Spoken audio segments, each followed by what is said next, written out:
And so let's look at the signs on the horizon. I want to look at the vital signs of our planet, just as a physician would look at it. Allah says in Surah Al-Rum, and it's significant that it's in this chapter, which is the chapter of the Europeans. ظهر الفساد في البر والبحر بما كسبت أيدي الناس ليذيقهم بعض الذي عملوا لعلهم يرجعون. The lamb there is for causation again, in order to let them taste.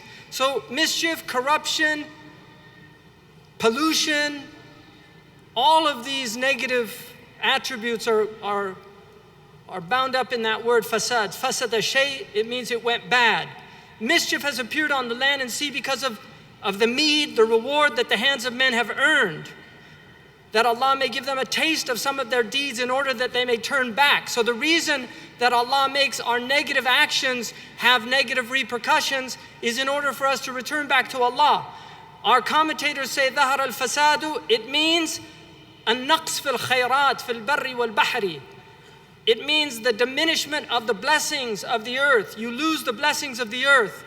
And it means also al-qahat, which is droughts and famines and all the harms that come with agriculture. The fruits of the land stop giving forth. And it also means that the benefits of the ocean will diminish from the fish and other animals, the hayawanat in the ocean, like the whales. The whales are mammals. And this is because of what we've earned from our sinfulness.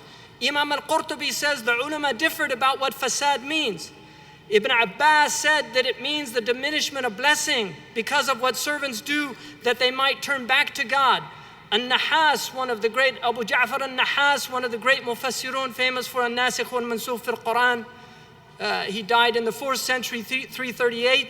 He said the best that's been said about this verse, and from Ibn Abbas, and from him also, that the fasad in the ocean, the corruption in the ocean, is that the fish diminish because of the sins of the children of Adam.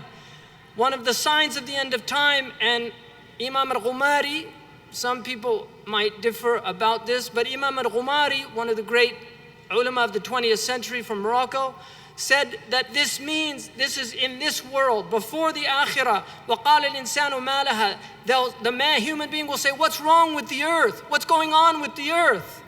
يَوْمَئِذٍ تُحَدِّثُ أَخْبَارَهَا. And then on the Yawm al-Qiyamah, the earth will give its news. It will tell people what they were doing on the earth. It will testify against us. So what is the fasad fil bar?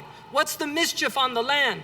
First of all, mischief in the Arabic language, if we look at it, if we translate it into English, it means rottenness, spoiledness, corruption, decay, decomposition, putrefaction, putridity, depravity, wickedness, viciousness, iniquity, immorality, weakness, pervertedness, wrongness, incorrectness.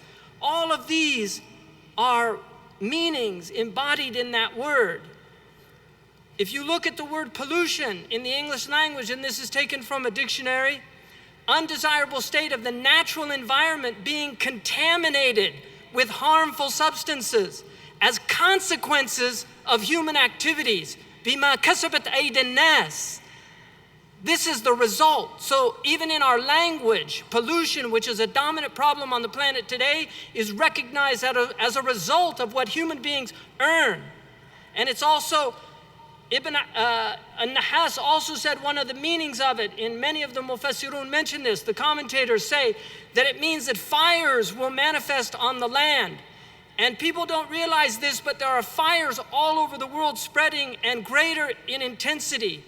They're becoming greater in intensity, and they're threatening the great forests of Europe. Nobody talks about this, but you can research this and you will find Russia has a major crisis. Spain has a major crisis. Many fires. We're on the west coast of the United States. We have many, many great fires that they can't put out. They're so difficult to put out. The climate change is also driving up temperatures, because as the temperatures rise, there's more incidence of fire. They're projected to burn more land as temperatures continue to rise. This is what is projected increase in annual burn areas, an increase of 650% in some of these areas. Another aspect of this fasad in the bar is the air itself. In India, they estimate every year 500,000 people die from air pollution. 500,000 people. Where's the war on air pollution? You had 15,000 people died from terrorism, and they moved heaven and earth to have this war on terrorism, and yet look at all these people suffering and dying from air pollution. You can see all over the world now, we're polluting the earth, polluting this air. These are smog, pictures of smog. People can't even see. In many places now, they have to wear masks. People are getting asthma, getting sick. Mexico City, Tokyo, Beijing. During the Olympics, people, if you remember what happened during the Olympics, it was so incredible, the pollution. Another aspect of this is soil degradation. Look at the red here, very degraded soil. All over the world, we're seeing the acidity is increasing in the soil. We're losing topsoil. Many places are going to become uninhabitable. We're seeing desertification. These are all realities that are happening. There's degraded soil all over the world.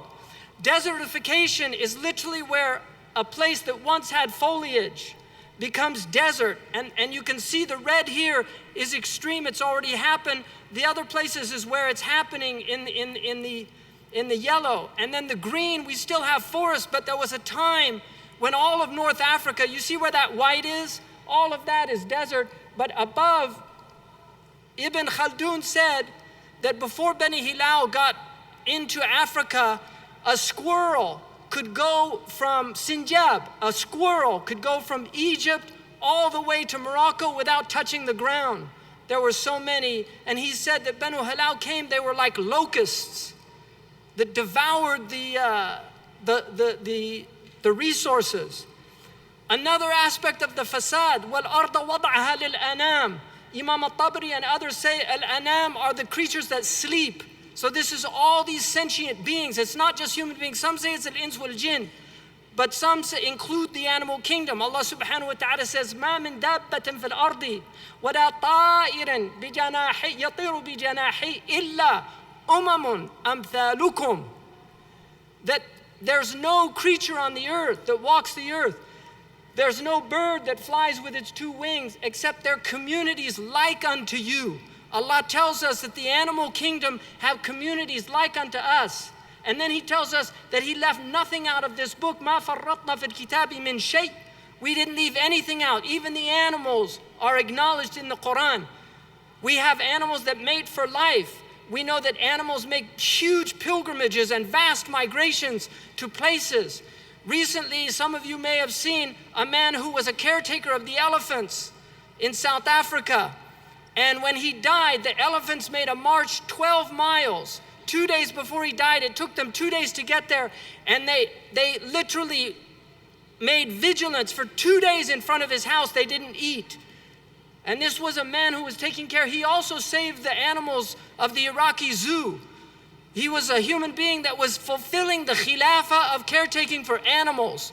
And so he was honored by the animals themselves. And he said once he went out and one of the animals, the elephants that didn't know him, started rushing at him to attack him. And the matriarch of the animals, because they're ruled by women, the matriarch of the elephants literally rushed in and blocked that bull that was running at him and stopped it. Animals have emotions. In my country, they put dogs on Prozac, antidepressants, because they're depressed in the houses of depressing people. Dogs are not naturally depressed, but there's so many houses that are sick that the dogs and the cats themselves get sick because they're sentient beings. They're emotional beings. They feel and experience like we do. We have 25 critically endangered species of the world that are from the most beautiful and great animals.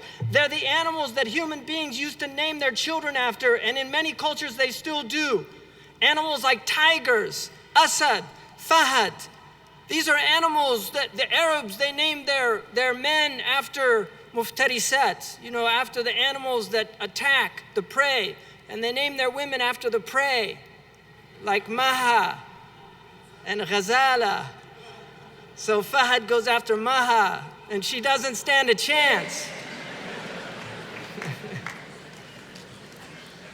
That's why we have names like Khadija and Zainab and Fatima and Aisha. But if you look at the species that are endangered, they're not the cockroaches. They're not the rats. They're flourishing. They're those qualities in us that are disappearing. The eagle, the peregrine, the lion, the tiger, the elephant. These great qualities in humans that are disappearing. وَفِي أَنفُسِكُمْ أَفَلَا تُبْصِرُونَ.